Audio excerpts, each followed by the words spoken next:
Today is going to be a very interesting good video because we are going to talk about the 3 biggest ops of all in the Walking Dead Telltale gaming franchise series, season 2. We are talking about Bonnie. How old are you, sweetie? I'm 11, so shut the fuck up. Mike and Arvo. These are the top 3 worst characters to ever even approach on the Walking Dead franchise. I'm not gonna lie, we all been here, and I'm always gonna sit up here and stand correct that we do not mess with these 3 characters at all. I'm gonna break them down one by one, things that I like about them and things that I absolutely dislike and hate. So we're gonna start at the top of the list, Bonnie. Bonnie backstory, we really don't be given as much of a story of what she been through, but we know that Bonnie in her past has been a drug abuser, and she actually was going cold turkey. Cold turkey in a phrase and the words of meaning referring to that she's going sober, and she was actually doing good. So not only she was a drug abuser and she was actually going cold turkey and coming back strong, the zombie apocalypse break out as well. So now she's in the middle of all this fire, and she's with a nice group of a trio, including herself with these 2 people. I think her name is who even know what her name is? I'm telling you, I think her name is D or something, I don't know. And this dude right here, basically Bonnie had a little thing with this dude and he had a little bit of romance. Look, you know I ain't going nowhere, right? As long as we're together, I'll be there for you. You ain't gotta worry. You know that, right? I know. God, Leland, thank you. Bonnie, Leland? We had some feelings and something, a little bit of fair going on behind this woman back, and D and this dude was already an item, and it was basically having some fair behind this woman back. It already shows how messy Bonnie was. I'm not gonna lie. Bonnie is really dark the way that you can play her in this game. You can be really dark and it feels more like her character, like the way you can, you know, spoiler alert, wind up killing D. You can't actually prevent it because it was actually a mistake, and that's supposed to happen due to the season. Spoiler alert, if you guys haven't played it, please play it again for yourself. You have been warned. You can't prevent that either way, and pretty much Bonnie can still be evil and still be sinister and be cool with it and don't feel nothing from it. Her character just screams off that evil type vibe, you know what I'm saying? And it says a lot when I'm about to show y'all deeply into season 2. So we're gonna go to the ski lodge when we actually reunite with Kenny when we was Clementine, and it was such a great reunite. It was so amazing to see them embrace again, and all the memories came flooding back in. And then we had this random encounter when Bonnie from 400 days, if I'm correct or not, please correct me. And then I be asking myself, what was the point of these 400-day characters? What was important about them? What was the point of playing any of this if they was gonna be ops? And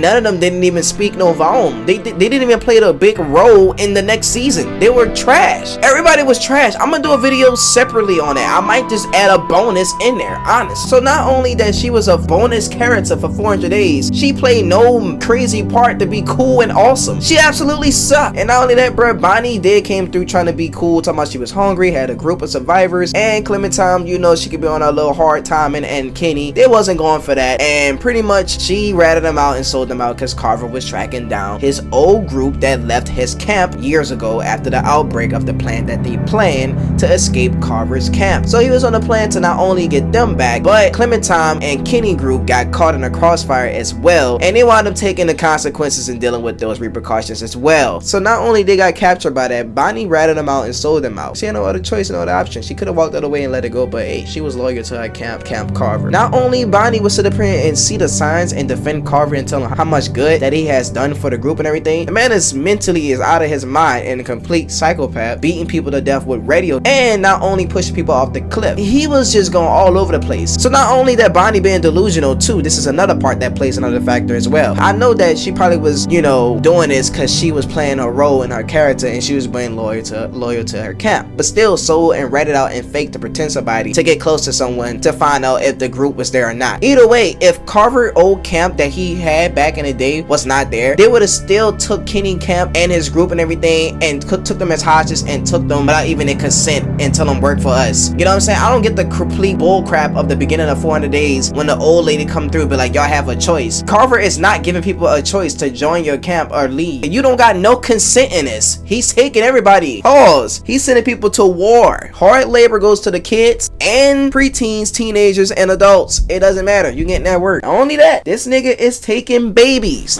It's not your baby. It's Alvin's.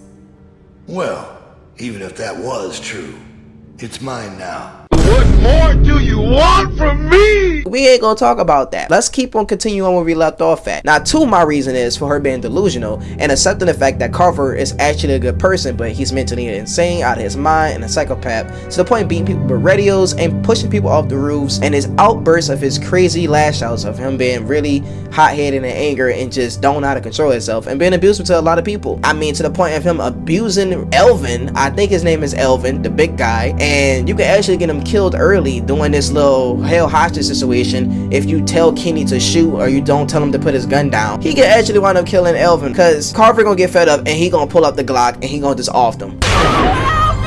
He really don't care about him like that. So you can actually lose Elvin pretty much early in the game, but it doesn't change the fact of his fate, because his fate is already sealed in the next couple of episodes, because he wound up being beaten to death in a chair. And this is the person that Bonnie vouched for and say that he's a good man. He's changed. He done nothing but good things. That pissed me off too. Not only that, number 3 of all, let me go to the biggest third fact, when I mean the most that upsetted me, that pissed me off. We already got a thing that when Clementine is always put in danger to do every grown-up adult task, because pretty much the whole group is not really freaking brave enough or even mature enough to do something themselves, and they all adults. They will put the preteen in danger 99% of the time because they don't want to risk their lives dying. So Bonnie is just like that, like the rest of the group and everything. When I mean by that Clementine had to do everything, I'm referring to this scene right here, how Bonnie sit up there and pushed Clementine to her limits to potentially almost dying, and she made it out victoriously. Thank the Lord, because the girl could have actually died trying to save Luke. Now, I don't think there would be no other choice on trying to save Luke, because his fate is also sealed as well, which was an unfortunate death for him, and I actually was sick to my stomach because I actually started to like Luke, and when he died, it was actually unfortunate. I was actually sad. Too late.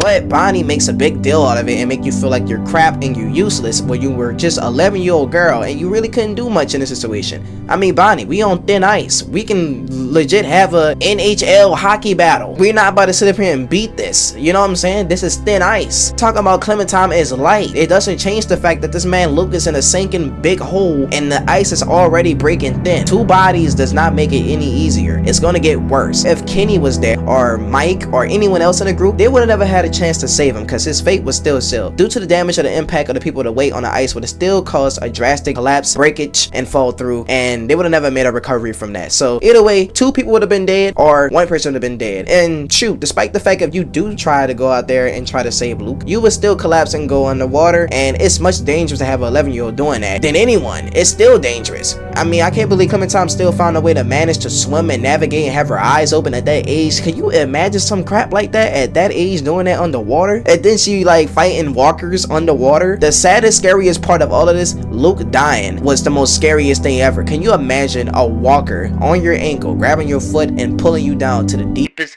darkest pit of Hell, and he cannot come back up to the surface?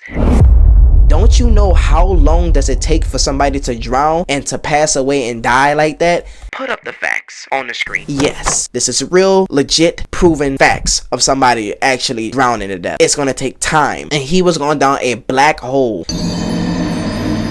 She gets saved by Jane, and it doesn't matter if you try. Bonnie would sit up here and kiss ASS anyway, be like, you tried, you did a good job and all that, da, da, da, da, da. She'd be cool with that. But if you sit there and go against Bonnie and be like, I don't think it's a smart idea, which is not, Bonnie won't look at it logically and realistically because she has a thing for Luke, and she's gonna be pissy at 11-year-old for not trying her best effort to save another man, which is dangerous in his, you know, conditions, which we on thin ice. She would be mad at blame Clementine for Luke's death and say that she's useless. Well, not say it literally, but she would feel like you're useless and you ain't did anything to try to contribute to help Luke, and you just awful. She would be complete crappy with Clementine. We're gonna stop right there and we're gonna go to the next character because this is the last part of all these 3 characters end off. So now we have the next character, Mike. I don't really have no many bad dislikes for Mike.